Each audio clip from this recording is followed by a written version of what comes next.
최단 사기 청남 전주 바로 미캡수지 다의 진석에 배 척남기 로라벤지 성게로 와요 최단 사기 청남 전주 바로 다니 캐스지 나의 진석에 배 척남기 로라벤지 성게로 와요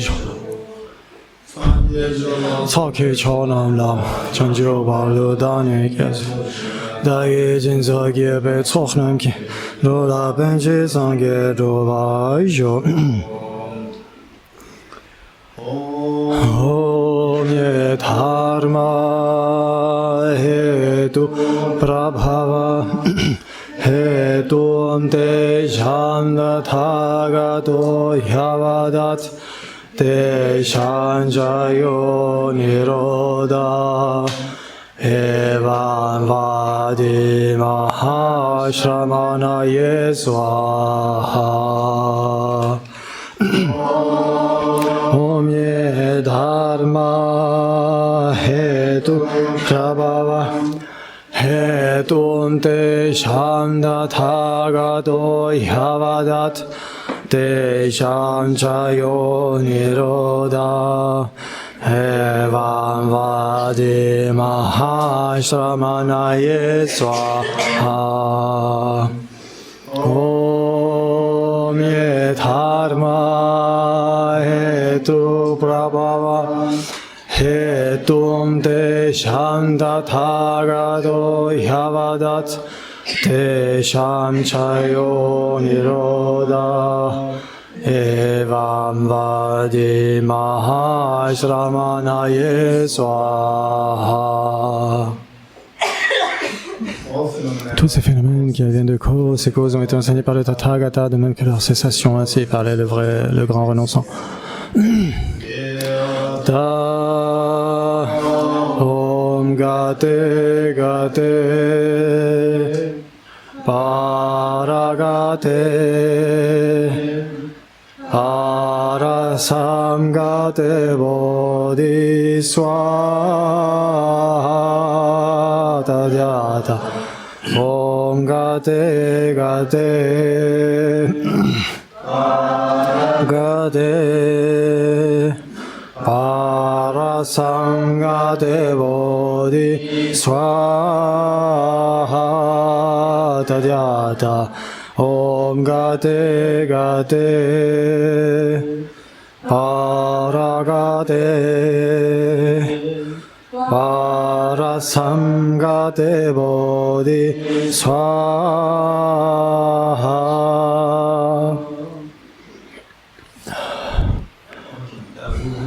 Donc nous allons lire le fondement de toutes les qualités comme la feuille de route, comme condition appropriée pour notre pratique du dharma. Et donc c'est dans le livret.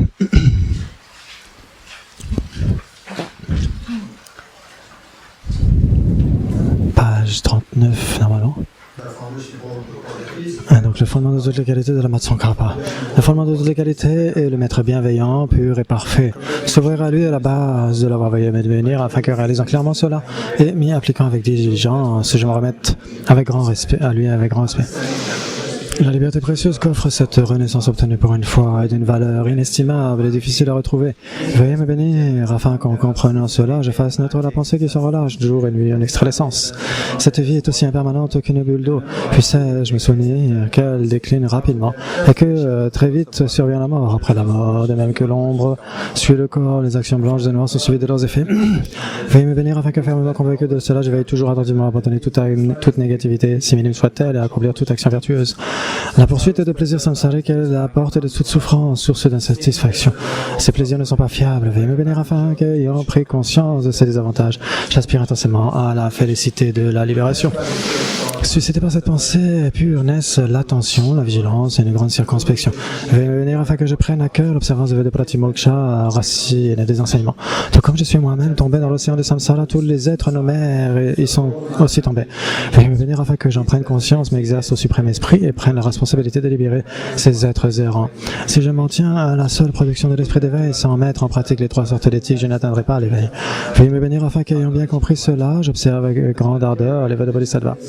Veuillez me bénir afin qu'ayant apaisé les distractions vers les objets incorrects et analysé correctement le sens de la réalité, je fasse naître rapidement dans mon continuum mental la voie qui unit le calme mental et la vue profonde. Veuillez me bénir afin que devenu un réceptacle pur par la pratique de la voie commune, je franchisse l'excellent guet des êtres fortunés, le suprême véhicule Vajra. Dès lors, la base d'accomplissement des deux types de réalisation est l'observance pure des vœux et engagements sacrés. Veuillez me bénir afin que, fermement convaincu de cela, je les protège même auprès de ma vie. Veuillez me bénir afin qu'ayant réalisé l'importance de deux stades, essence du Vajrayana, je réalise les enseignements du Saint Maître en m'adonnant avec grande ardeur et sans relâche à la pratique des 4 sessions. Ainsi puissent les maîtres qui montrent la noble voie, les amis spirituels qui la pratiquent, jouir d'une longue vie. Veuillez me bénir afin que tous les obstacles intérieurs et extérieurs soient définitivement apaisés. Dans toutes mes existences, sans jamais être séparé des maîtres parfaits, puisse-je jouir de la splendeur du Dharma et parachevant les qualités des terres et des voies, puisse-je rapidement atteindre l'état de Vajradhara.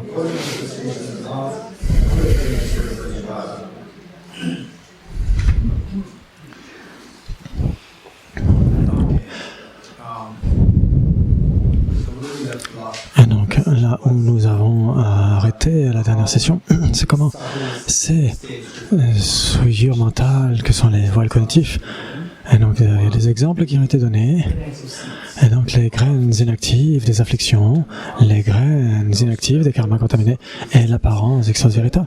Et là, tout cela, ces discussions et ces débats qui viennent là, est-ce que les apparences extase véritables, et par elles-mêmes, est-ce que c'est le voile cognitif ou est-ce que c'est l'indication du voile cognitif? Il y a une différence. Par exemple, le feu et la chaleur du feu. Vous avez la chaleur du feu qui n'est pas le feu. Elle indique la présence du feu. Et donc, de la même façon, l'apparence d'existence véritable, qu'elle soit elle-même un voile cognitif ou pas, ou qu'elle soit comme la chaleur du feu, qui est l'indication du feu, qu'elle soit l'indication de la présence du voile cognitif, à ce moment-là, vous avez l'apparence d'existence véritable, si vous avez nécessairement le voile cognitif. Et donc, tous ces débats qui sont là, ne vous inquiétez pas. Donc vous avez l'apparence d'existence véritable, oui, les arhats l'ont. Les arhats ont l'apparence d'existence véritable. Bien qu'elles n'apprennent pas l'existence véritable, elles ont l'apparence d'existence véritable. Elles ont l'égocentrisme subtil. Et elles ont les empreintes. Ils ont les empreintes inactives des karmas contaminés et des afflictions. Et donc, qu'est-ce que exactement le voile cognitif? Donc, est-ce que chacun d'entre eux sont les voiles cognitifs, l'apparence d'existence véritable, les arhats non, les Bouddhas ne l'ont pas. Par exemple, si vous mettez des lunettes bleues, vous allez voir la neige blanche, vous allez la voir bleue. Mais vous n'allez pas croire en cette apparence, l'apparence est là. Elle advient, cette apparence erronée. Elle apparaît. Et donc l'apparence d'existence véritable advient et elle advient à l'esprit des arhats. Mais ils n'y croient pas. Ils n'appréhendent pas les choses comme étant douées d'existence réelle. Ils ont éradiqué cela. Cette croyance en l'existence véritable. Mais l'apparence est toujours là. Ça, c'est un premier point. Deuxième point. L'égocentrisme subtil est aussi là. Numéro 3. Ils ont les graines inactives des karmas contaminés, des afflictions. Les graines inactives. 3 choses, ces 3 sont là. Ces 3 choses sont là. Qu'est-ce qui exactement? Est-ce que ces 3 choses ensemble sont le voile cognitif? Ça, c'est une discussion immense. Mais, qu'elle soit le voile cognitif ou pas, dès l'instant où vous avez ces 3 choses-là, vous avez nécessairement le voile cognitif. C'est ce que l'on peut dire de manière générale. Et donc avec confiance. Ensuite, c'est ce que... Donc comment on décide quand on a l'une des 3 choses, l'ensemble des 3, vous ne voyez pas les 2 vérités en même temps, simultanément. La Matsankrapa, dans son texte, Oma Komparapsal, le commentaire au Madhyamakavattara de Acharya Chandrakirti, il a clairement indiqué que les afflictions, elles ont des empreintes les afflictions qui tombent dans la catégorie des voiles afflictifs, elles ont des empreintes. Elles ont des graines. Des graines.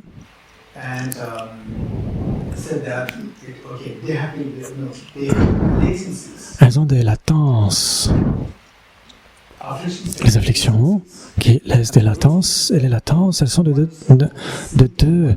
Il y en a qui sont des graines, et il y en a qui sont des non-graines, qui ne sont pas des graines. Donc, ça veut dire que les latences qui sont grossièrement actives et des latences qui ne sont pas actives. Et donc, le voile cognitif est constitué par la seconde partie. La seconde partie, ça veut dire les graines inactives, les latences inactives. Et donc, c'est ce qui est mentionné ici, c'est qu'on trouve dans le texte de la Tsongkhapa et aussi dans d'autres commentaires. Il y a d'autres qui disent, par exemple, que l'empreinte, l'ignorance, de ne pas voir les deux vérités en même temps, c'est le voile cognitif. Il y a tellement de versions, mais ne vous inquiétez pas avec cela. Ce qu'on doit savoir, c'est que quand nous avons, pour devenir Bouddha, on a ces trois problèmes. Même si vous avez obtenu le nirvana, vous avez ces trois problèmes. L'un, c'est l'apparence d'existence véritable. Et le deuxième, c'est l'égocentrisme subtil. Le numéro 3, c'est les graines inactives, les latences inactives des karmas contaminés, des afflictions. Ces trois choses sont là. Et n'importe quelle personne qui a cela, cette personne n'est pas pleinement éveillée. Cette personne n'est pas un Bouddha. Ça, il faut en être certain. Ensuite, le point qui suit, c'est la question qui est suivante. Comment cela se fait-il que si vous avez ces trois choses vous empêchent, vous entravent dans la façon de voir tous les phénomènes ensemble, simultanément. Les voiles cognitifs, c'est ce qui vous empêche de réaliser tous les phénomènes directement. Les voiles cognitifs signifient le voile qui vous empêche, qui fait entrave à la perception de tous les phénomènes directement. C'est le sens de voile cognitif. Et là, comment ces trois choses vous empêchent de voir tous les phénomènes directement? C'est la question. Et si vous n'avez pas cette réponse,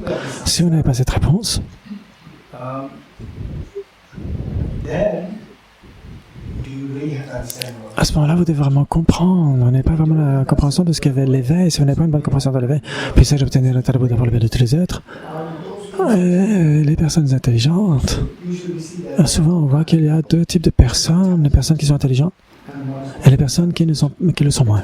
Les personnes intelligentes, quand elles disent « puissais-je faire ça, je dois faire cela », elles doivent avoir la conviction dans l'efficacité de cela. Et s'ils ne sont pas convaincus par rapport au fait que l'éveil soit faisable, à ce moment-là, ils n'auront pas le désir de l'obtenir. Alors que dans le cas des personnes, c'est l'indication dans le cas de ceux qui, des bodhisattvas intelligents, ils doivent voir la vacuité d'abord pour développer bodhicitta. Alors que les moins aigus, ceux qui ont des facultés moins aiguisées, parmi les bodhisattvas, ils génèrent bodhisattva d'abord pour ensuite voir la vacuité. Et donc, ce sont des variations qui adviennent dans le degré des facultés. Et ensuite, si on ne sait pas comment ces trois choses, la présence de ces trois choses empêche de voir tous les phénomènes directement, comment est-ce qu'on peut vraiment, par exemple nous, comment est-ce qu'on peut avoir cette aspiration, puissais-je obtenir l'état de Bouddha pour le bien de tous les êtres? Et donc ça, c'est pourquoi c'est si important pour nous de connaître comment ces trois choses nous empêchent d'obtenir l'état d'éveil. Et donc, ça va être comme ça. Et donc vous pourrez chercher Google, vous allez vous faire vos recherches et vous allez me donner des réponses avant 8 heures ce soir. Et donc avec cela, ce que je dis, c'est que la véritable nature de l'esprit, où toutes les souillures sont éliminées, la pureté se manifeste en nous, c'est le Mahamudra. Et donc, pour tous les êtres, d'une certaine manière, ils ont le Mahamudra de manière potentiel de manière sous la forme de graines, comme un trésor qui est caché derrière les souillures mentales. Donc pour cela, on doit faire en sorte que l'esprit voit assumer sa véritable nature, que l'esprit retrouve sa nature véritable. Et pour cela, il y a d'innombrables techniques pour faire cela. L'une, c'est par exemple invoquer les bénédictions du gourou, purement invoquer les bénédictions du gourou. Par exemple, dans le Dzogchen, dans les pratiques du Dzogchen, on invoque purement les bénédictions du gourou et la véritable nature de l'esprit, cette sagesse, Rigpa, va se manifester. Et donc, ça c'est d'abord en dépendance de la bénédiction de toute la lignée des gourous, qui sont détenteurs de ces enseignements. Vous recevez la bénédiction d'une certaine manière quand vous continuez à pratiquer. Et quand les souillures commencent à être purifiées, à ce moment-là, vous avez cette Rigpa, cette sagesse qui se manifeste, cette conscience.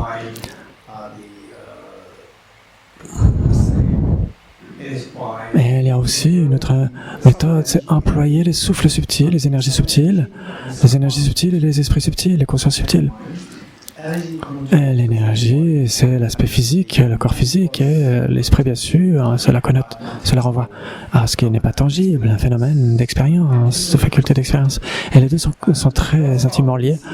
Et donc, ce que l'on voit ici, par exemple, parfois ce qu'on le fait, c'est qu'on essaye de changer notre façon de penser.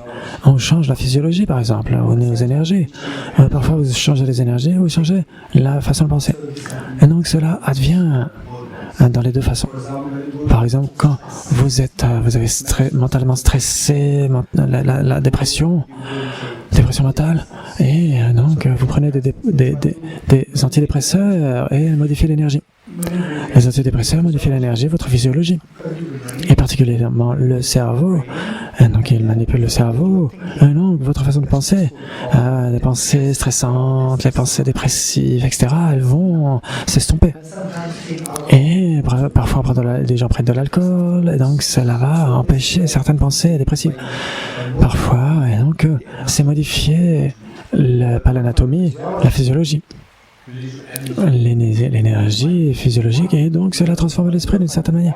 En modifiant le corps, on modifie l'esprit. Et sinon, par exemple, quand on conseille, par exemple, quelqu'un, c'est pour transformer la façon de penser, pour vous donner, par exemple, « Oh, ne t'inquiète pas, oh non, je t'assure que cela ne va pas t'arriver, cette horreur ne va pas t'arriver, etc. » Et donc on conseille la personne, et vous êtes perçu par vous-même. Oh, vous n'allez pas dire, par exemple, ah, je suis seul. Vous allez dire, au contraire, vous êtes de la vie privée. Et donc quand on est seul, qu'est-ce qu'on pense? Je n'ai pas de vie privée, ou je me sens seul. Les deux sont possibles, n'est-ce pas? Et donc, on ne va pas dire, par exemple, on est tout seul, et on se dit, ah, moi je suis seul, je me sens seul, et il y a des gens qui disent, ah non, moi j'ai ma vie privée. Ah, mais c'est super, j'ai tellement de vie privée. Et donc, quand on se sent tellement seul, et il y a quelqu'un qui vous invite, et vous êtes tellement chanceux, vous dites, ah, mais c'est vrai. Et quand j'étais jeune, je devais avoir 16 ou 17 ans à l'école,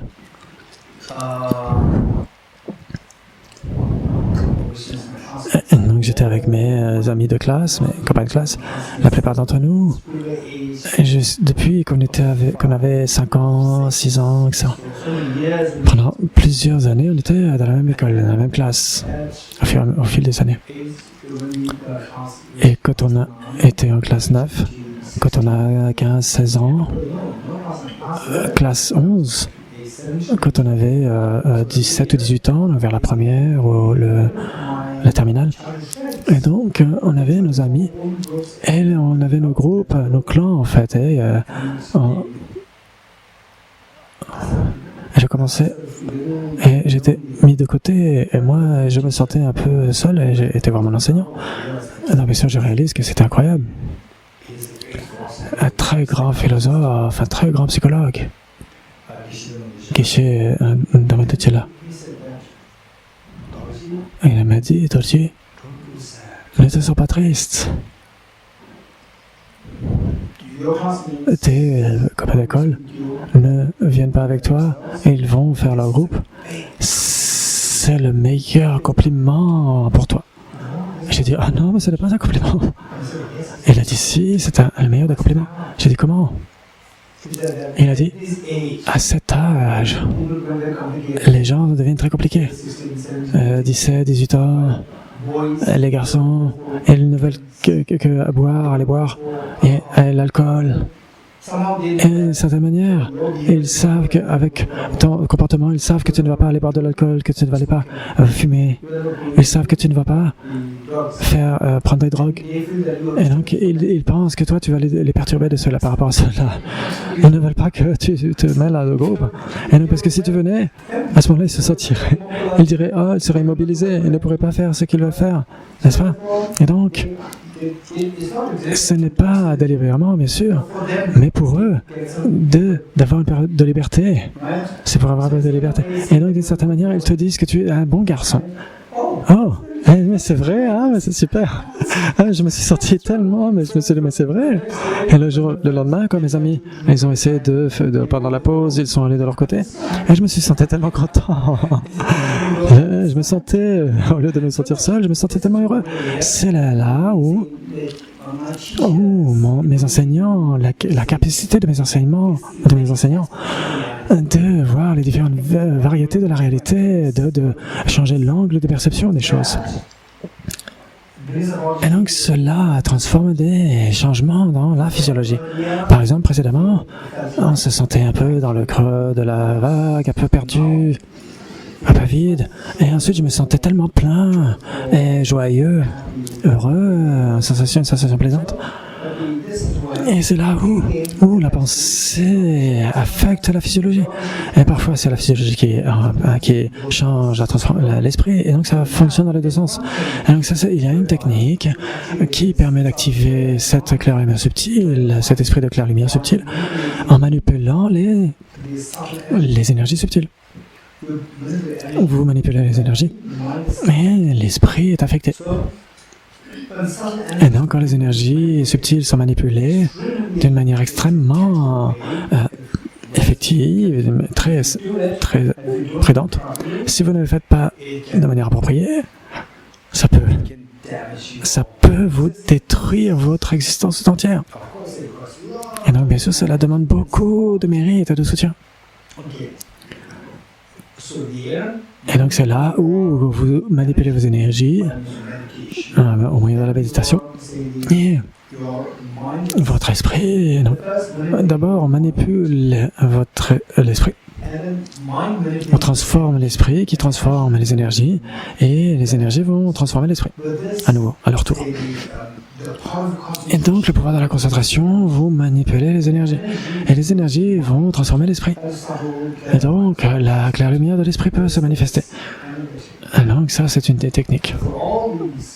Et pour tout, donc de connaître cette chose, c'est une chose, mais l'expérimenter, c'est autre chose. Pour l'expérimenter, vous avez beaucoup de besoins de mérites, de nombreux mérites accumulés. Par exemple, tous ces préliminaires, le refuge Bodhicitta, le mandala, le Guru Puja, Vajrasattva, la récitation de Vajrasattva, les prosternations, le mandala, etc. Tout cela, c'est tellement important. Et donc, pour vraiment ressentir ce désir, où vous avez les transformations de la physiologie de l'esprit. Et donc ensuite vous avez le Mahamudra, où simplement vous observez l'esprit. Vous observez l'esprit d'une manière très attentive, et la claire lumière va se manifester. Et donc pour cette raison, un grand enseignant, Panchen Losang Chögyal, un incroyable enseignant, incroyable. Il est incroyable. Et donc ces textes, vous allez voir que un pratiquant extrêmement réalisé, accompli, un maître extrêmement accompli, wow, cela transpire de ses écrits. Et sa compassion transpire de ses écrits, l'humilité, cela est la profondeur de ses expériences. C'est incroyable. Pacha Losang Chogyam est incroyable, un enseignant incroyable. Et donc, ce texte que nous allons voir, le Mahamudra, bien sûr que c'est venu du grand saint Sarha, des grands saints Sarha. Et puis les maîtres Tilopa, Naropa, et puis Jitsumarpa, Jitsumela, Dharwala, Jagaboba, tous ces grands maîtres qui sont venus ensuite jusqu'à Pacha Losang Chogyam. Et donc c'est de là où nous les avons reçus ensuite, bien sûr. Et donc la même chose, Jitsumarpa, Melarepa. Et par exemple, le même enseignant qui va donner différents étudiants, ils ont leurs propres étudiants, etc. C'est comme ça que ça a transité, mais le message est le même. Le message est le même. Et au final, notre boulot, c'est de devenir Bouddha. Cela n'a aucun intérêt de la façon dont on y arrive, que ce soit dans la tradition chinoise, Kagyu, Nyingma, Sakya, etc. Vous faites votre boulot, vous devenez un Bouddha. Quand vous êtes un Bouddha, vous n'êtes plus Sakya, Nyingma, etc. N'est-ce pas? Quand vous devenez un Bouddha, vous êtes un Bouddha, c'est tout. Le Bouddha Shakyamuni n'est pas Theravada, il n'est pas Mahayaniste, il n'est pas un suivant du bouddhisme chinois, c'est un Bouddha. Et donc c'est le suprême.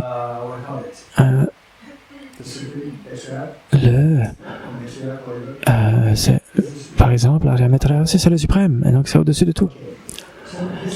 Et donc c'est notre boulot, avec cela à l'esprit. La première chose, c'est que si on va dans des enseignements extrêmement élevés, ce qu'on doit faire d'abord, c'est comment transcender les divisions. Ces divisions. Par exemple, je suis Gelugpa. Ça c'est d'une autre tradition. Moi je suis Sakya. C'est là. Je suis Kagyu-pa. Ça c'est je suis Nyingma-pa. Ça c'est du poison. C'est du poison. Et apprécier n'importe quelle personne qui pratique la compassion, n'importe quelle personne qui pratique bodhicitta, n'importe quelle personne qui pratique le Dzogchen, le authentique, et qui pratique le Mahamudra authentique. Réjouissez-vous dans ce qu'ils font. Ressortez, waouh, c'est incroyable, il y a quelqu'un qui travaille pour devenir Bouddha pour le bien de tous les êtres. C'est tellement précieux. Et si, pour une certaine raison, vous commencez à ressentir des divisions, par exemple, dans mon esprit, je n'ai jamais pensé que j'étais Gelugpa. Et il y a des gens qui disent, Geshe-la, les Gelugpa. Et je me sens confus. Moi, j'enseigne toujours la tradition de Nalanda. Et donc, c'est que les enseignants de Nalanda, les maîtres, Acharya Nagarjuna, les Bodhisattva Shantideva, les Acharya Chandrakirti, etc. Et ainsi, quelqu'un me dit, mais les Gelugpa. Et c'est une claire indication de leur naïveté. De la naïveté. Et il faut apprécier n'importe n'importe quelle personne qui veut se diriger vers l'état de Bouddha pour le bien de tous les êtres. D'abord, cela n'a aucun intérêt. Quelle tradition? La tradition, c'est comme un bateau. Avec le bateau, c'est pour aller de l'autre rive. Et donc, quand vous êtes à l'autre rive, le bateau n'a plus aucun sens. Et donc, vous devez quitter le bateau. Si vous êtes attaché au bateau, vous n'avez pas accompli le voyage, avoir parcouru le voyage. Il faut quitter le bateau ensuite, et là, vous êtes sur l'autre rive. C'est le but. Et donc, avec cela, cette tradition est tellement précieuse. Et dans mon esprit, depuis que j'ai rejoint le monastère, et donc j'ai vu, d'une certaine manière, je me sens tellement proche de la tradition Kagyu-pa. Parce que et donc il y avait l'un de mes enseignants, un très grand élevé, un maître Kagyu-pa. Et d'une certaine manière, vis-à-vis de lui, je me sens tellement connecté. Et donc j'ai lu la biographie de Jitsumila, et de Tsunmarpa et Rechumba et tous ces grands maîtres.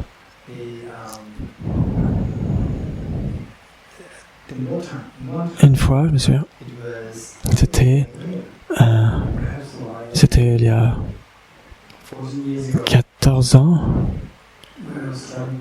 Quand je voyageais avec sa sainteté, comme en tant que partie de l'entourage, et sa sainteté m'avait demandé quelques pratiques tu fais, Dolce. C'est ce qu'il m'avait demandé.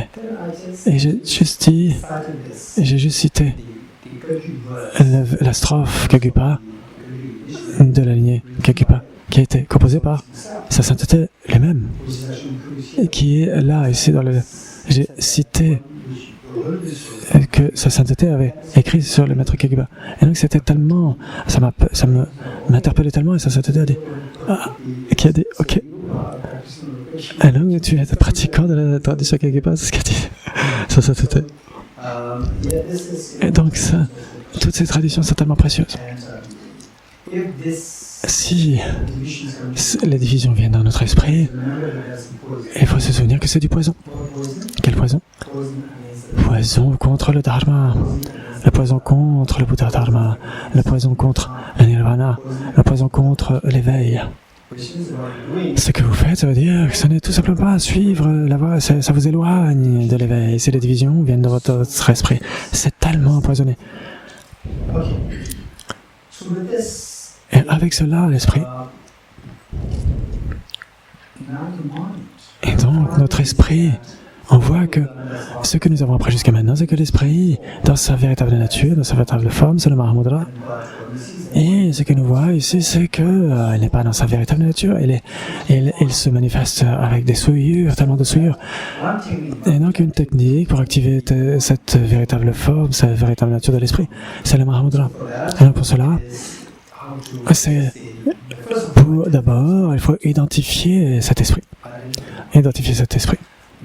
C'est si important et vu qu'il y a ces deux parties, il faut d'abord identifier l'esprit et ensuite le 2 c'est comment est-ce qu'on peut voir identifier l'esprit, c'est identifier la nature, la véritable nature conventionnelle de l'esprit. Une fois qu'on l'a identifié,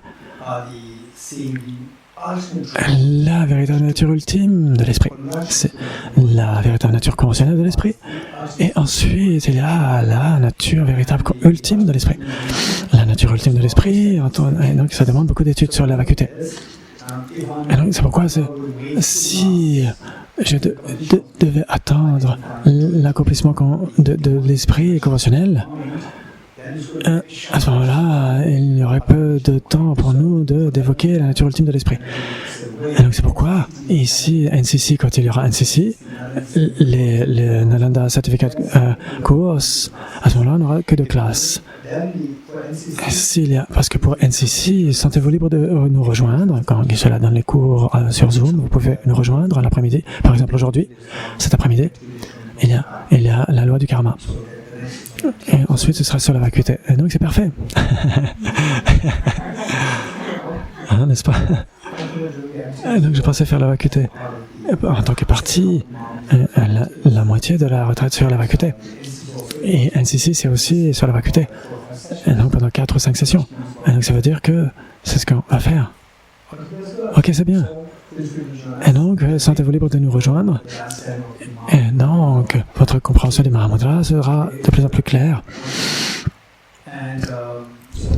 Et c'est ce que j'essaie de faire, c'est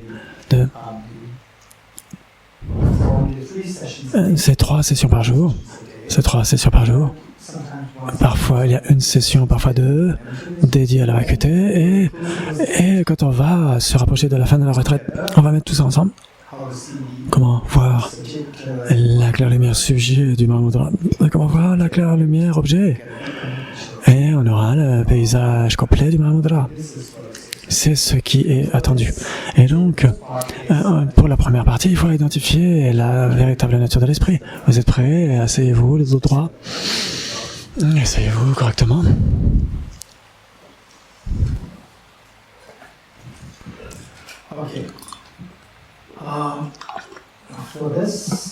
Pour cela, ce que je vais partager avec vous, quand vous êtes ici au centre Kala Chakra, vous allez le faire. Il n'y a pas de danger, pas tant de danger. Mais si vous le faites par vous-même, vous devriez avoir les pratiques préliminaires intactes. Par exemple, un petit peu de samadhi, de concentration, focalisation en un point. et etc. Donc faites-le avec succès. Ensuite, étudiez la psychologie bouddhiste. Et donc ces deux doivent être là, et en même temps que cela, en quotidien, vous faites les prosternations, vous faites les offrandes, et vous faites les offrandes de mandala. Et tout cela devrait toujours être là avec vous, et donc au quotidien. Et si vous faites cela, si tout cela est intact, et si vous êtes intéressé à vous spécialiser dans cette méditation, je serais tellement heureux. Mais si cela n'advient pas, ce que je suggérais, c'est que vous pouvez apprenez cela, pour qu'à l'avenir, vous ne sombriez pas que ne soyez pas en proie ou quelqu'un qui va méditer là-dessus, qui va vous enseigner ça et qui va vous dire allez-y méditer. Ça n'est pas si facile. Ça n'est pas si facile. Avec cela, l'esprit. Le premier, c'est pour connaître la nature de l'esprit. Qu'est-ce que l'esprit? C'est la question. Qu'est-ce que l'esprit?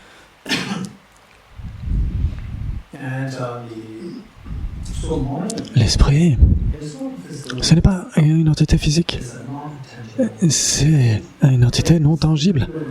Et malgré tout, ça fait partie de la réalité. C'est une réalité qu'on ne peut pas expérimenter. On ne peut pas dénier son existence. Par exemple, je suis heureux, je ne suis pas heureux. Ou aujourd'hui, je me sens frais, aujourd'hui, je ne me sens pas frais. Toutes ces choses, vous pouvez, de manière indéniable, ça tombe dans vos expériences. Et c'est quelque chose que vous ne pouvez pas dénier. Quand on dit, il y a la conscience qui est là, qui est ultime, qui imprègne tout. Non, je ne peux pas.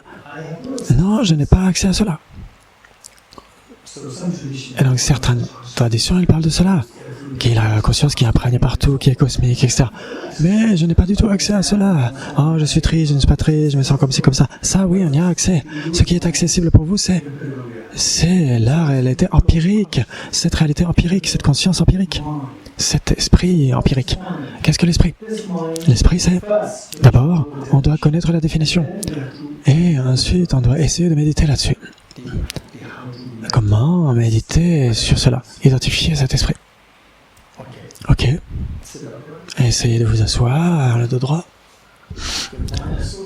Et notre esprit est tellement posé qu'on ne peut même pas savoir sinon on ne sait pas si on est en train de dormir ou pas. Qu'est-ce que l'esprit? L'esprit...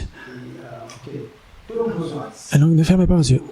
Gardez vos yeux ouverts, pleinement ouverts. Et écoutez-moi.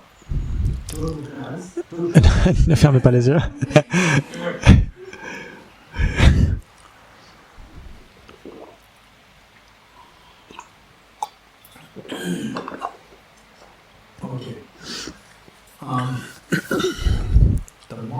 L'esprit.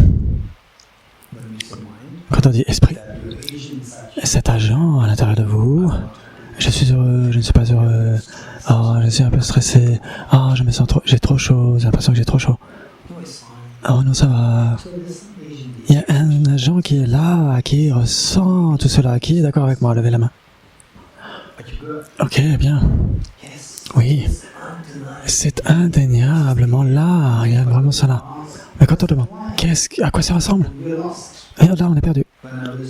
Quand j'avais 19 ans, 20 ans, et donc j'étudiais ces textes, et je voulais savoir ce qu'était l'esprit. À quoi ça ressemblait, j'ai demandé.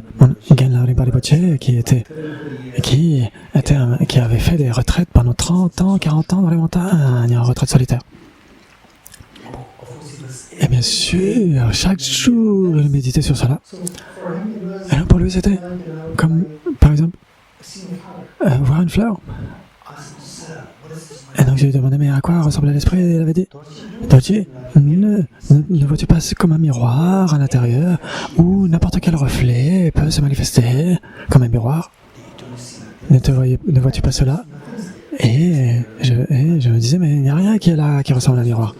C'est parce que j'étais totalement inexpérimenté. Et mon enseignant, qui avait médité cela pendant toutes ces années, et à quoi cela ressemble? J'aimerais vous donner une analogie. Pourquoi est-ce qu'on ne peut pas voir l'esprit maintenant? C'est parce que Notre esprit est tellement addict à tous ces objets grossiers, tangibles, grossiers. Est-ce que vous êtes d'accord avec moi que quelqu'un qui prend beaucoup de sel dans sa nourriture tous les jours, par exemple, Dr Patrick, par exemple, quand on prend la quantité de sel qu'on peut prendre, 1 gramme, 2 grammes, c'est quoi? Qu'est-ce qu'on peut prendre comme par jour ça? Une idée? Maximum 5 ou 6 grammes par jour. C'est beaucoup, non? In a day, par jour? Ouais. Okay. On va dire par exemple quelqu'un qui prend 5 grammes par jour. Et il y a des gens qui prennent par exemple, qui pensent 15 ou 20 grammes. Par exemple, si habituellement la base c'est 5, et donc la personne qui prend 15 grammes par jour dans la nourriture, quand on prépare la nourriture, c'est tellement salé. Mais j'ai des amis avec qui j'ai fait des momos, des momos végétariens.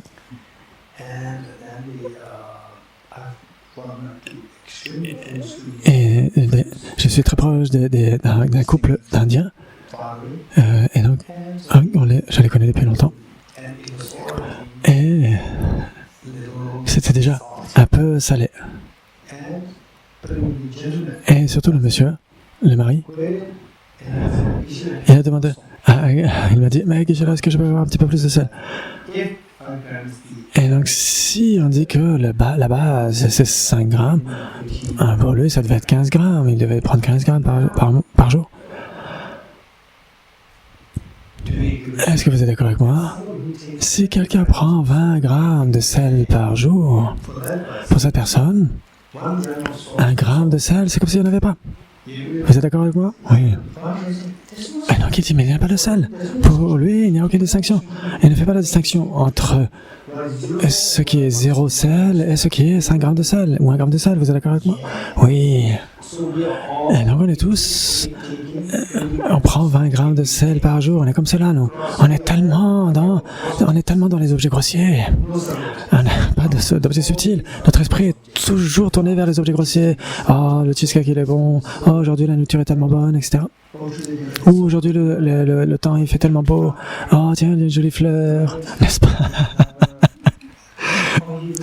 Oh, vous semblez tellement jolie aujourd'hui.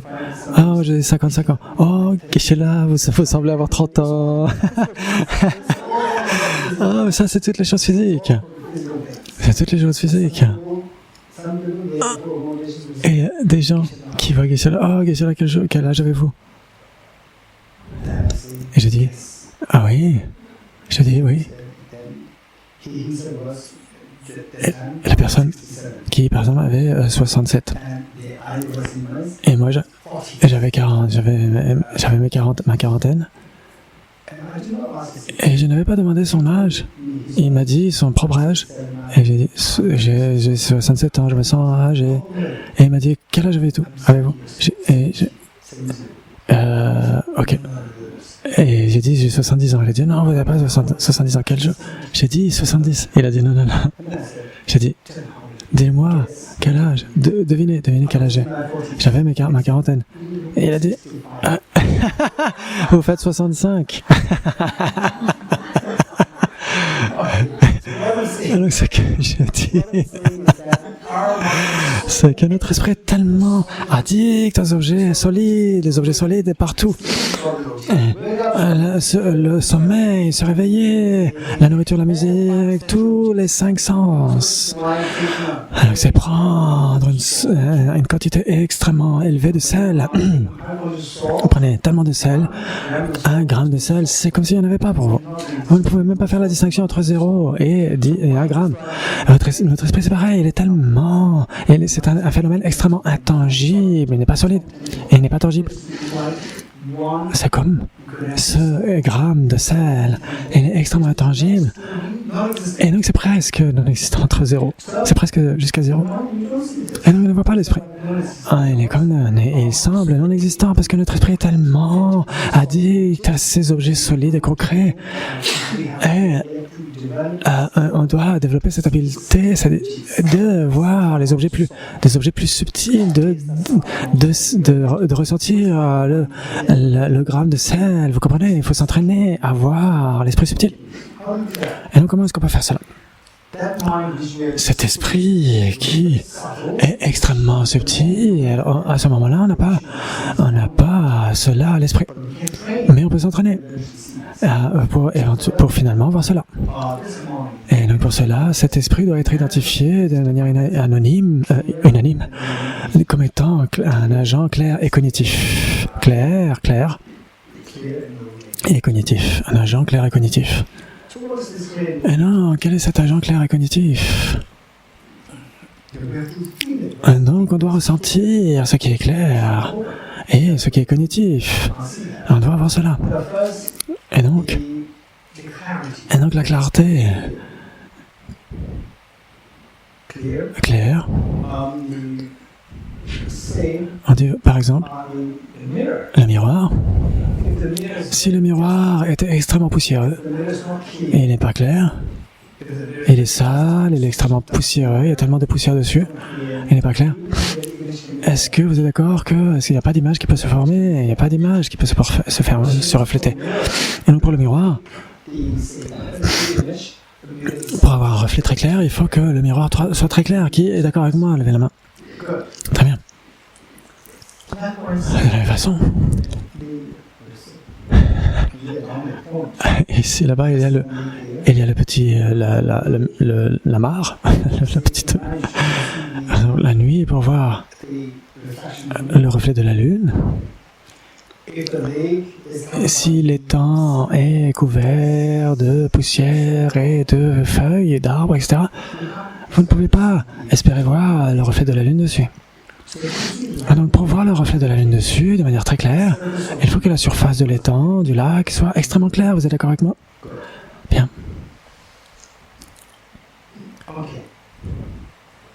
Et maintenant,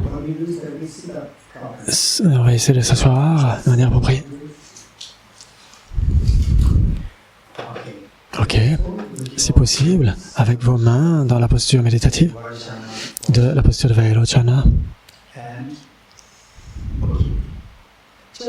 Et juste dans le but d'identifier,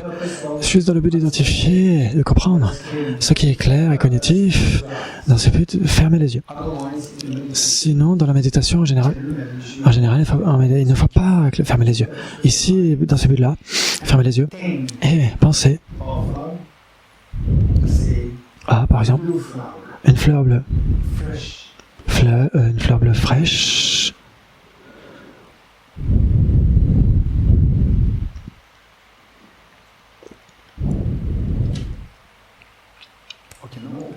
Maintenant, ouvrez vos yeux.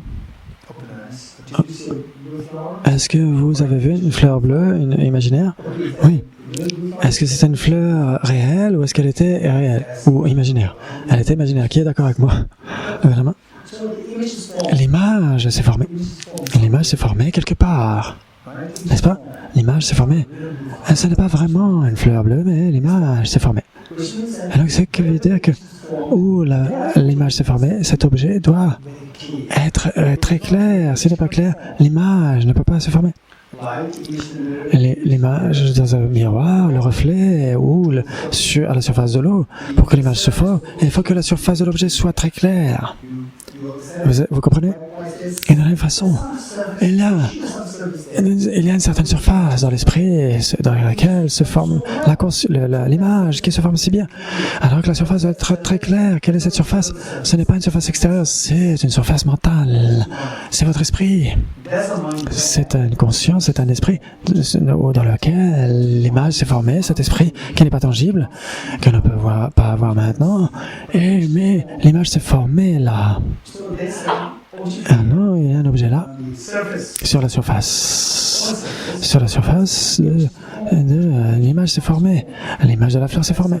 Et donc cette surface doit être très claire. Si elle n'est pas claire, l'image ne peut pas se former. Et donc l'esprit est renvoyé à cette clarté claire et cognitive. Et donc il doit être clair. Et sans être clair, on ne peut pas voir l'image. Ah, ça, c'est le premier point. Ensuite, la seconde partie, cognitif, connaissant. Et donc, est-ce que vous êtes d'accord avec moi? Et donc, avant d'aller vers le cognitif, on a la clarté. Et cette clarté, ce qui est clair, la clarté, en tibétain, c'est selwa, c'est Shinripa, seul. Seul, ça veut dire la clarté claire. Et ça a deux connotations.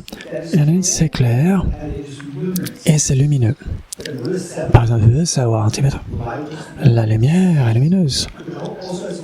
Et donc, il y a la connotation de luminosité. Luminosité. Par exemple, dans l'obscurité, est-ce que vous pouvez voir la fleur? Non. Quand vous voyez la fleur, ça veut dire qu'il y a de la lumière qui est là. N'est-ce pas? Il y a cette luminosité qui est là.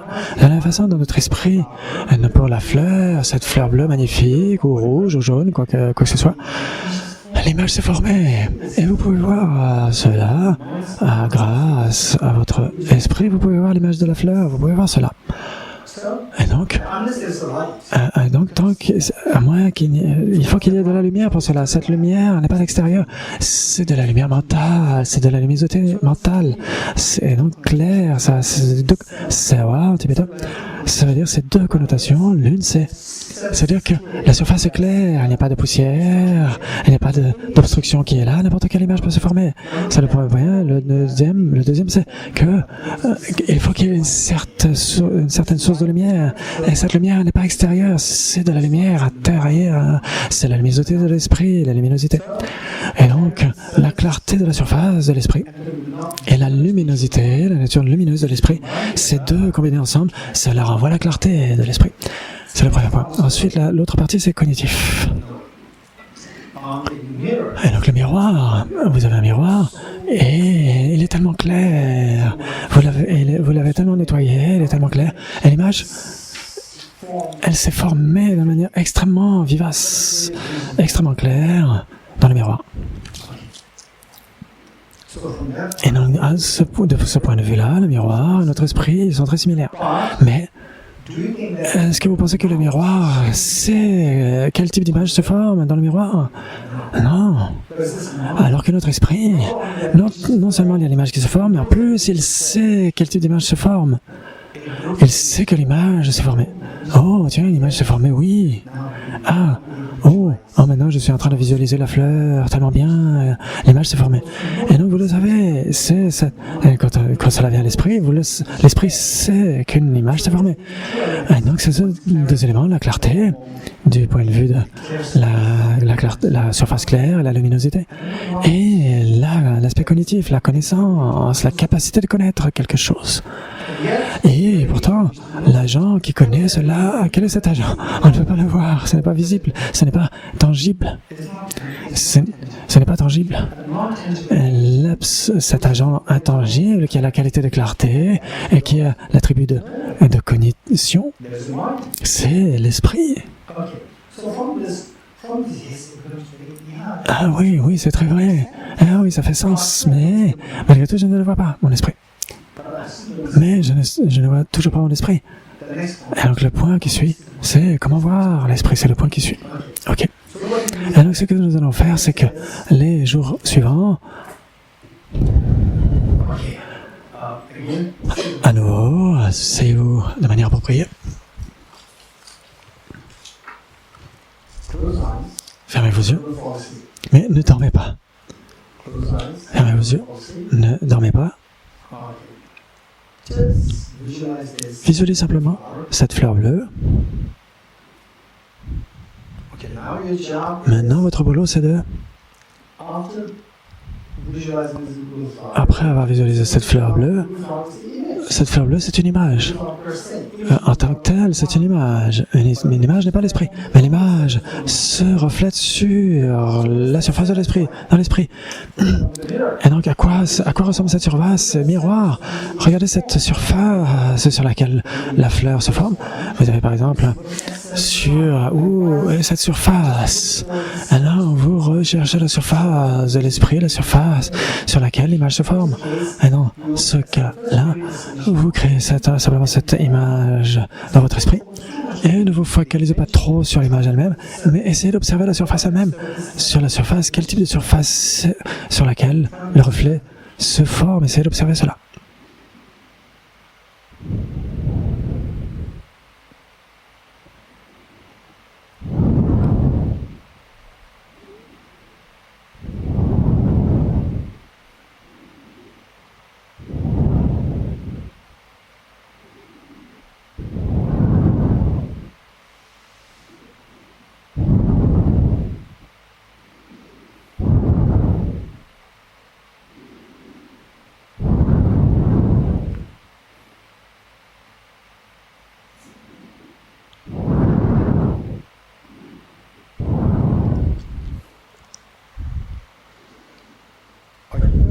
Très bien.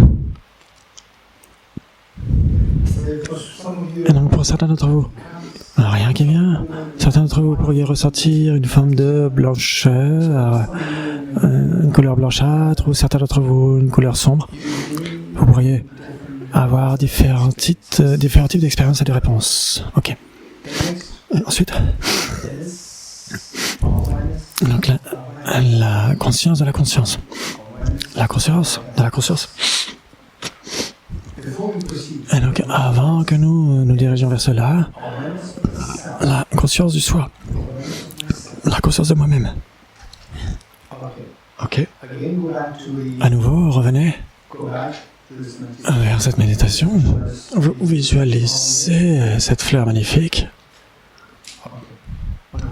Ma question à vous. Est-ce que vous êtes conscient que vous êtes en train de visualiser la fleur? Oui, je suis conscient de cela. Qui est en train de penser ça? Je suis en train de penser ça.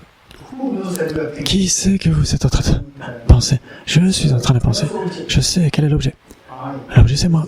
C'est cette personne qui pense à la fleur. Et où est le sujet? Le sujet, c'est moi. Qui est en train? Qui sait qu'il est en train de penser à la fleur? Donc l'objet et le sujet sont lui-même. L'objet, c'est moi-même, la personne qui pense à la fleur, et le sujet, c'est la personne qui sait que vous êtes en train de penser à la fleur. C'est la même personne. Pensez simplement à cela. D'abord, je sais que je suis en train de penser à la fleur. Je sais que je suis en train de penser à la fleur. Quel est cet objet? Moi, qui suis en train de penser à cette fleur? Et où est le sujet? Le sujet, c'est l'argent. L'argent, c'est aussi le jeu. Je sais que je suis en train de penser. Quelle est la différence entre l'objet et le sujet? Les deux sont les mêmes.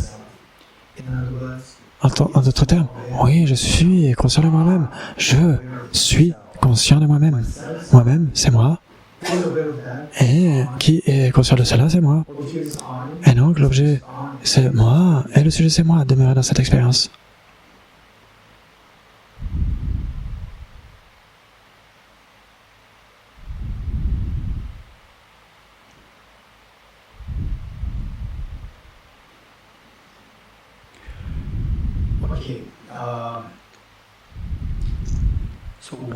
Alors, pendant que vous méditez, je vais poser la question et vous allez me donner la réponse pour faire certain que vous ne sombriez pas dans la torpeur. Alors, au début, pensez à la fleur dans votre esprit. Bien. Et donc, est-ce que vous pensez à la fleur? La réponse, oui. Est-ce que vous savez que vous êtes en train de penser à la fleur? Est-ce que vous savez que vous pensez à la fleur? Oui. Alors vous pensez à la fleur, l'objet, et vous qui savez que vous êtes en train de penser à la fleur, c'est la même personne. Est-ce que vous êtes heureux que vous êtes ce sujet, et quand vous savez que vous êtes heureux, vous êtes aussi? Est-ce que vous êtes content? Oui. Et donc ici, on peut voir que l'objet et le sujet sont les mêmes, sont la personne. La personne. L'objet, c'est la personne, le sujet, c'est la personne. Maintenant, vous pensez à la conscience. Vous passez à la conscience. Quand vous dites « Ah, je pense à la fleur », en réalité, qu'est-ce qui pense? C'est votre esprit qui pense à la fleur, vous êtes d'accord avec moi? Et donc, essayez de visualiser la fleur. Est-ce que votre esprit pense à la fleur? Oui. Bien, maintenant, votre esprit, c'est l'objet. Est-ce que votre esprit est conscient que votre esprit est en train de penser? Est-ce que votre esprit est conscient qu'il est en train de penser à la fleur? Oui. Et cette conscience, cet esprit qui est conscient, c'est le sujet. Et ici, le sujet et l'objet, les deux sont la conscience. Et donc vous avez la conscience. Qui est consciente de la conscience? C'est la conscience de la conscience.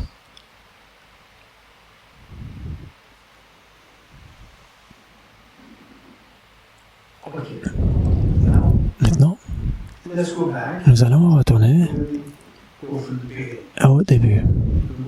Nous allons repartir du début.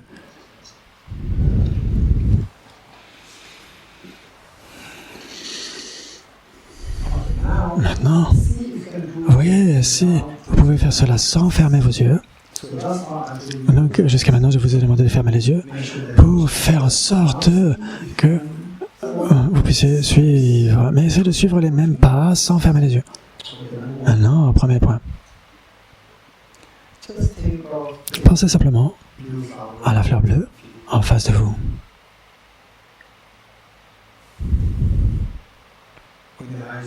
Avec les yeux ouverts. Avec les yeux ouverts, levez la main. Les personnes qui arrivaient à visualiser cela, qui pouvaient visualiser la fleur, très bien. Les personnes qui ne peuvent pas, levez la main. Avec les yeux ouverts, qui ne pouvaient pas visualiser la fleur, Dominique, tu ne peux pas? Avec les yeux ouverts, si tu penses à Nico par exemple, si tu penses à Nico les yeux ouverts, oui, tu peux ou pas? Oui. Ok, donc dans ton cas, il faut méditer sur Nico. Tu prends Nico et ta fleur bleue. Et donc, ce que nous allons faire avec les yeux ouverts, et voyez si vous pouvez visualiser la fleur bleue.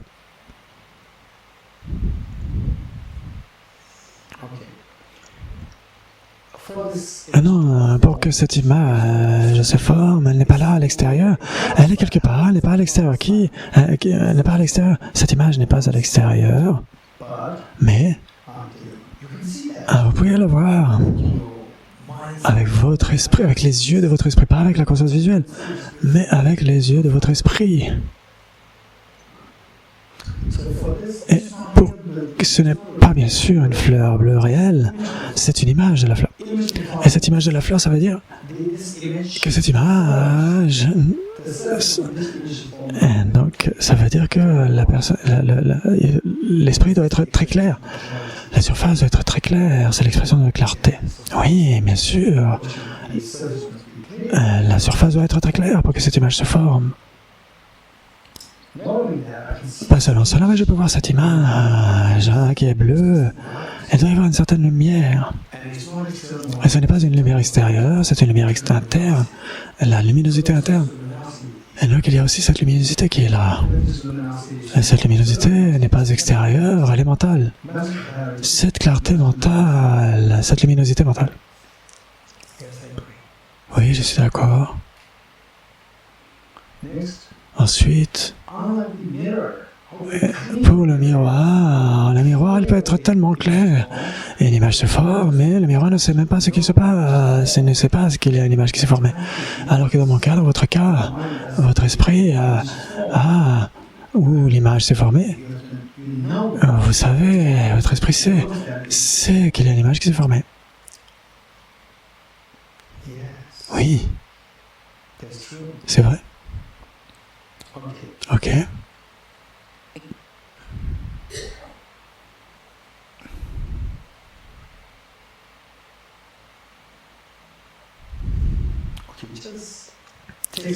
Prenez un certain temps pour examiner la clarté,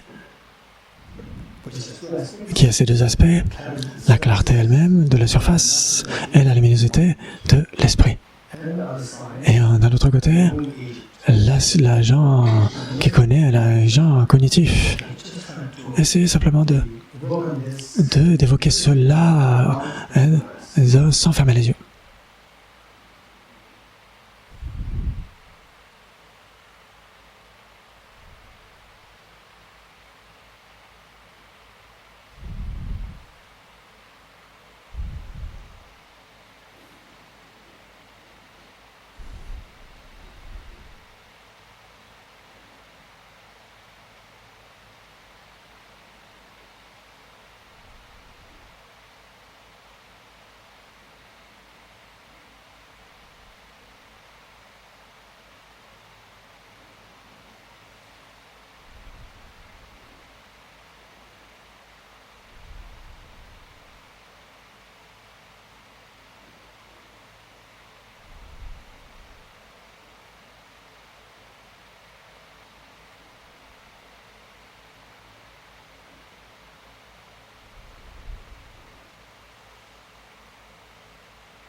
Et donc, une fois que vous avez essayé de voir cet esprit qui est clair et cognitif, essayez d'aller dans la conscience de la conscience. Est-ce que vous êtes conscient? Oui, vous en tant que personne, oui, je suis conscient que je pense à la fleur. Oui. Ici, il y a deux choses, l'objet et le sujet. L'objet d'abord, je pense à la fleur. Ici, c'est le jeu, c'est moi. Qu'est-ce qui est le sujet? La personne qui sait. Je sais que je suis en train de penser à la fleur. Le sujet, c'est aussi moi. Le sujet et l'objet, les deux sont un. Simplement, demeurer, essayer d'avoir une certaine clarté sur la façon avec laquelle vous, en tant que personne, vous êtes conscient de vous en train de penser à la fleur.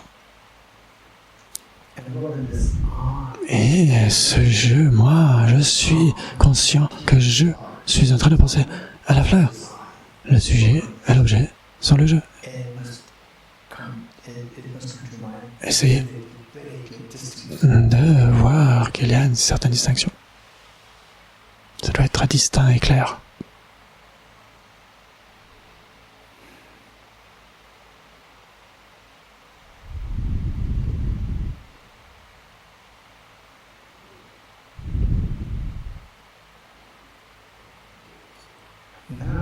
Ensuite, quand vous dites jeu, en réalité, le jeu est fait de corps et de l'esprit.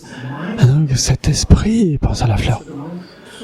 Et donc, passer de la personne à la conscience elle-même. La conscience, ça veut dire l'esprit. Qu'est-ce que fait votre esprit? Il pense à la fleur. Mon esprit pense à la fleur. Qui c'est cela? Mon esprit, c'est cela. Mon esprit, cette conscience, c'est que mon esprit pense à la fleur. L'objet, c'est mon esprit qui pense à la fleur. Et l'objet, c'est ça. Et qu'est-ce que l'objet? Le sujet. Le sujet qui sait qu'il y a ça, c'est mon esprit qui sait. C'est le sujet. Et mon esprit, c'est aussi l'objet. C'est la conscience de la conscience. Bien que vous n'ayez pas une certaine clarté de ce qu'est la conscience de la conscience, ne vous inquiétez pas, simplement observez la clarté distincte de votre esprit. Moi qui me connais moi-même, ma conscience qui connaît ma conscience qui est en train de penser à la fleur. L'esprit qui connaît l'esprit. La conscience qui connaît la conscience. La conscience de la conscience. Demeurez dans cette expérience.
Ok, ensuite, là, ce qui va venir, c'est que cette conscience de la conscience, alors que mon esprit c'est l'objet, et cet esprit est clair et cognitif.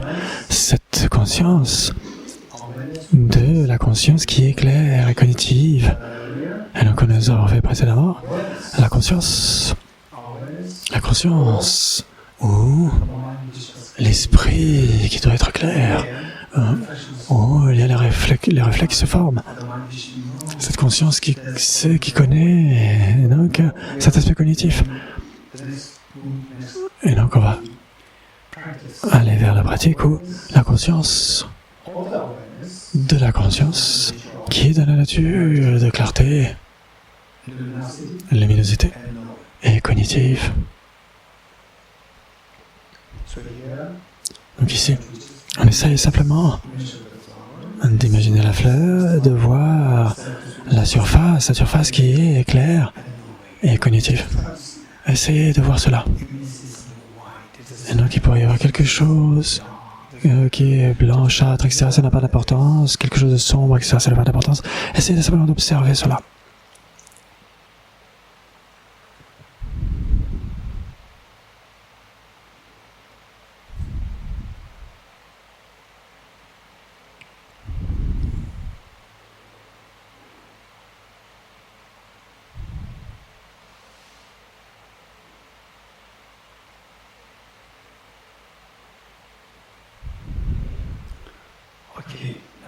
Ok, on va s'arrêter là. Je vais simplement passer en revue simplement. On a simplement, jusqu'à maintenant, c'est à 3 heures de l'après-midi, il y aura le NCC. Donc on a une classe à 3 heures. Et entre-temps, essayez de faire cette pratique. Et c'est possible.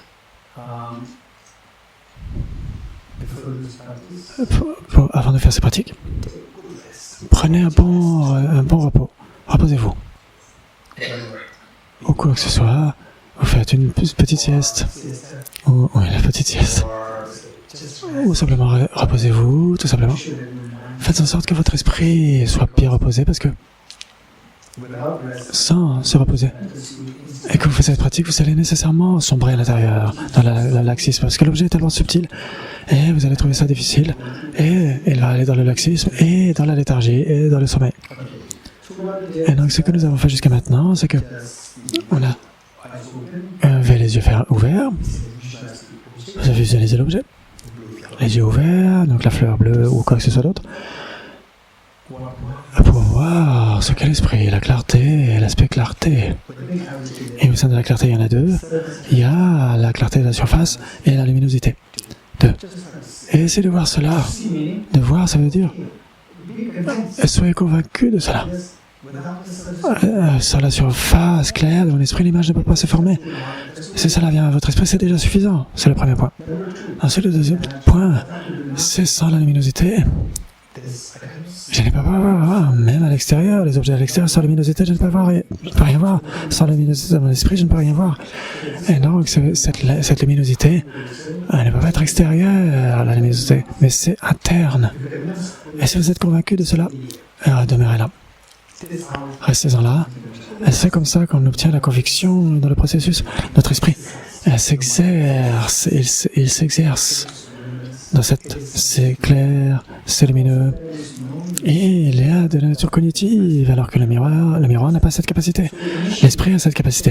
Initialement, cela implique une certaine analyse pour essayer d'aller vers l'objet. Une fois que vous obtenez l'objet, que vous arrivez à l'objet, n'analysez pas, restez dans cela. Ce sera la méditation, la focalisation, le point. Et ensuite, je suis mais n'allez pas, ces grands enseignants disent pas de méditation, c'est la suprême méditation. Demeurez là-dedans, sans analyse, demeurez là-dedans, et demeurez dans cet état détendu. Et exactement comme on est en train de se relaxer, c'est la plus belle des méditations. Votre méditation, c'est la meilleure méditation. Ça ne veut pas dire de ne pas méditer du tout, ce n'est pas la connotation. Il y a beaucoup de gens qui font cela, mais ce n'est pas. Ça c'est pas du tout, c'est totalement distordu. Et donc, ça veut dire qu'une fois qu'on a l'objet, vous avez l'objet, ensuite vous devez vous efforcer vous efforcer. Une fois que vous avez obtenu l'objet, la clarté de l'esprit, qui est la nature de la clarté cognitive, une fois que vous l'avez, demeurez là-dedans. Et demeurer simplement dans cette expérience, c'est la connotation ici, ça va prendre du temps pour demeurer là-dedans. Mais pour l'instant, essayez de vous diriger vers l'objet, et puis essayez simplement, pendant un certain temps, observer à quoi cela ressemble, et de temps en temps, essayez de voir votre esprit s'il n'est pas dans la torpeur, dans l'inertie. Sinon, sortez de cela, sinon ça va être une très mauvaise habitude. Ok. Le premier point, c'est ce que veut dire l'esprit, clarté cognitive. Cette clarté à la surface et la luminosité. Et l'aspect cognitif, ces trois choses vont ensemble. Ça devrait être lumineux, en effet, mais je le sais, en effet, mon esprit sait, je sais cela. Et donc je sais que le reflet vient de l'esprit. Et donc ça, c'est une partie. Et ensuite, c'est la conscience de la conscience. Et donc pour le préliminaire, vous faites, est-ce que je suis conscient que je suis en train de penser à la fleur? Et donc il y a l'objet qui est le jeu, et le sujet le jeu. Ou si vous dites oui, à ce moment-là, allez simplement vers l'esprit. Mon esprit, est-ce qu'il est conscient que mon esprit est en train de penser à la fleur? Oui. Mon esprit, l'esprit qui prend, l'esprit qui connaît l'esprit, qui connaît la pensée, qui connaît la fleur. L'esprit qui connaît l'esprit en train de penser à la fleur. Alors qu'ensuite, vous pensez à mon esprit, c'est de la conscience. Il est simplement, il est conscient. Alors qu'il est conscient de l'esprit, il est conscient de la conscience, c'est conscient de la conscience. Initialement, n'allez pas espérer que ça va être, oh, waouh, ça va être incroyable, n'espérez pas cela. Ça peut être un petit peu, oh, mais je ne comprends, je n'y arrive à rien. Mais on doit passer par cela. Et une fois que vous dites, ah, mais oui, mon esprit, la conscience est consciente de ma propre conscience. Et quand vous arrivez là, simplement, allez, ma conscience est consciente de ma conscience qui est clarté cognitive. Ma conscience est consciente de la conscience qui est clarté cognitive. Vous allez là. Et donc, entre-temps, essayez simplement d'aller dans l'image de la fleur, et ensuite la surface qui est claire. Est-ce que vous êtes conscient que et la surface qui est là? Oui, c'est votre esprit, oui, en effet, je suis conscient de cela. Et donc, à ce moment-là, graduellement, l'esprit va graduellement, là, le sel, par exemple, les gens qui prennent beaucoup de sel, qui prennent 20 grammes, 20 mg de sel, et vous donnez 5 mg de sel, ressentirez, tous les jours, vous allez prendre 5 grammes, 5 grammes, 5 grammes, et vous allez finir par, au 5 mg, vous allez finir par sentir le sel. Vous êtes d'accord avec moi? Et donc, graduellement, on commence à voir l'esprit qui est extrêmement subtil. Sinon, on ne l'a jamais vu avant, et maintenant on commence à le voir.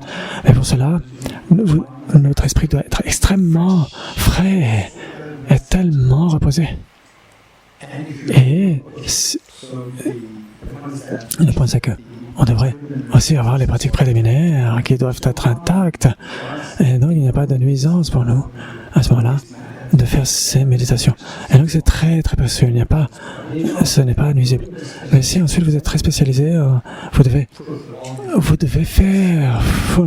terminer toutes les pratiques préliminaires. On va s'arrêter là.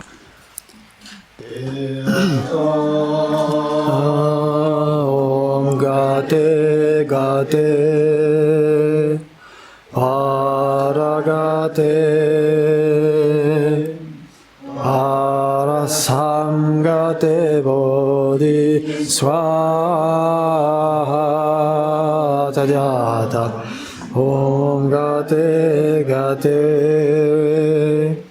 paragate Sangate bodhi swaha tadyata om gate gate paragate parasangate bodhi swaha